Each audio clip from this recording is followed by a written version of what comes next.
Hello mga kapobre. It's me again, your pobreng mapalad vlog. So, panibagong gabi, panibagong pag-asa, panibagong biyaya. Of course, panibagong vlog po tayo ngayon mga kapobre. So, as of now po mga kapobre is wala pa pong desisyon ang ating Pangulo sa barangay at SK election. Hindi pa po nabito at lalong hindi pa po napirmahan kasi wala pa pong ingay sa social media kung kailan, kaya abang-abang pa rin tayo mga kapobre. Kaya ang pag-usapan natin ngayon mga kapobre is ano ang kaibahan ng bill at law. So kasi may mga nagtatanong sa atin, mga kaibigan natin, kung ano daw kaibahan ng bill. Kasi yung bill na pinasa ng Senado, yung postponement ka ng eleksyon, is nasa Pangulo na yon. So yun ang bill. So nagtatanong sila kung ano daw kaibahan ng bill at law. So dito po mga kapobre is sagutin natin yung tanong na yun ng ating kaibigan. So ito po, ano daw ang pagkakaiba ng bill at law? Ang isang bill ay paunang kopya ng panukalang batas. Di ba? Panukalang batas o proposal na isinumite sa Kongreso upang mapag-usapan at gawing batas. Di ba? So isa pa po yung panukalang batas at ipapasa pa sa Kongreso at mariin po nilang pag-usapan yan. So yun po ang bill. Ang law naman ay ang ganap na batas o hanay ng mga alituntuning ginawa ng lehislatura. So, law is batas na po yan na ginawa ng lehislatura. So, isa na pong law is batas na po yan. So, yun po ang pagkakaiba. So, dito tayo ngayon kung paano magiging batas ang isang panukala. Kung paano magiging isang law ang bill. So, pag-usapan po natin ngayon mga kapobre kung paano magiging batas ang isang panukala. So sa paggawa ng bill at paano magiging batas yan ay may proseso po yan. So ang proseso po para maging ganap na batas ang isang panukala ay una, ang panukala or bill ay inihain sa Senado o House of Representatives. Kahit sino ay pwedeng maghain ng proposal o suggestion sa mga mambabatas. So nagsimula yan yung bill sa mga congressman at Senado. Kahit sino pwedeng magmotion or maghain ng proposal para sa isang bill. So pangalawang proseso para maging ganap na batas ang isang panukala is pag-aralan, pagdebatihan at inaayos base sa mga suhestyon ang bill sa pamagitan ng pagsasailalim sa 3 readings.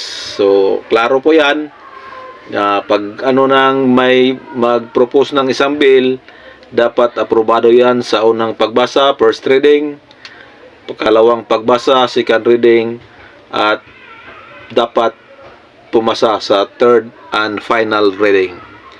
So yun po yung proseso, pangalawang proseso.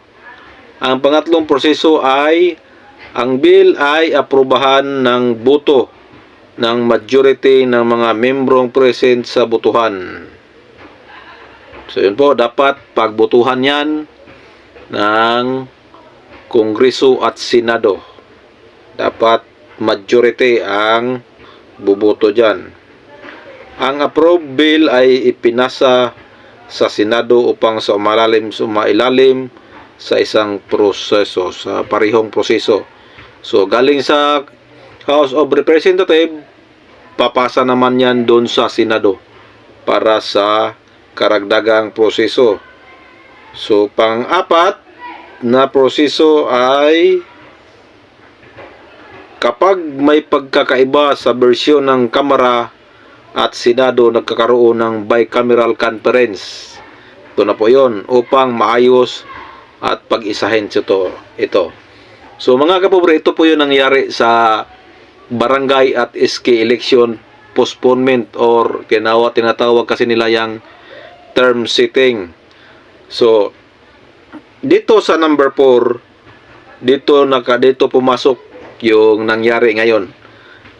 Ulitin ko, number 4, kapag may pagkakaiba sa bersyon ng Kamara at Senado, nagkakaroon ng bicameral conference upang maayos at pag-isahin ito.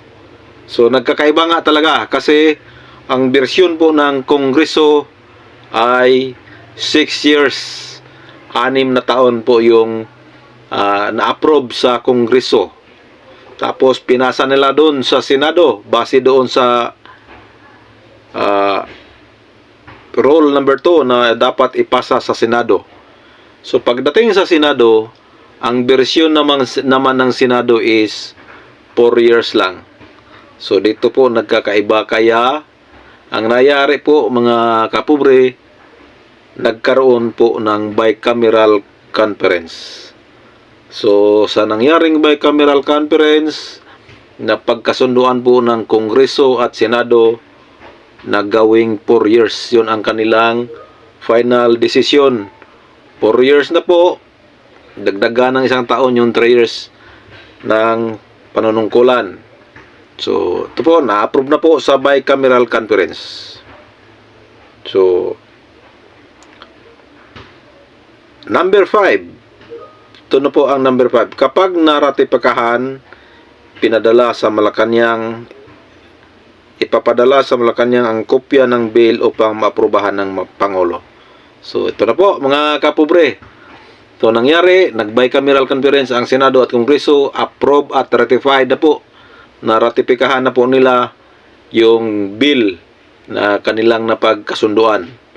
At ngayon po, yun ang ating hinihintay kasi nandun na po sa opisina ng Pangulo ang bill na napagkasunduan ng Kongreso at Senado. Yun na nga yun, pag-postpone ng eleksyon. So yun ang ating hinihintay mga kapobre, kung pipirmahan ba ng Pangulo or ibibito ba. So hanggang ngayon, as of now mga kapobre, wala pa rin desisyon ang Pangulo. Pero gaya ng paulit-ulit kung sinasabi na pag hindi ginalaw yan ni Presidente at aabot, mag-lapse ng 30 days, so matik yan, magiging Republic Act na yan at magiging batas na yan. So baka siguro pantayin ni Presidente yung mag-lapse yan, or pwede rin ngayong 28 kasi SONA, State of the Nation Address ng Presidente, kayong Pizza 28, baka isama niya yan sa kanyang SONA. Baka doon niya announce kung tuloy or walang eleksyon. Baka nga sa kanyang SONA sabihin niya. So yun po mga kapobre, abang-abang lang tayo. Yun ang ating antayin. Pero pag hindi isama yan ni Presidente sa kanyang SONA, hindi niya i-announce, so alam nyo mga kapobre, malapit na po nag 30 days yan. So kasi ano bang pizza yun napasa sa Senado, doon sa opisina ng Pangulo, medyo ilang araw na rin. So sa palagay ko malapit na mag 30 days yan. Yun, pag nag-lapse yun, wala na. Tapos na ang laban. Wala pong eleksyon. So yun lang po. Yan po ay kinuha ko po doon sa proseso ng pag-approve, pagiging batas ng isang panukala. So, salamat sa inyong pakikinig at panonood, mga kapobre. Again, this is your Pobreng Mapalad Vlog. I love you all. God bless. And magandang gabi ulit. Bye-bye.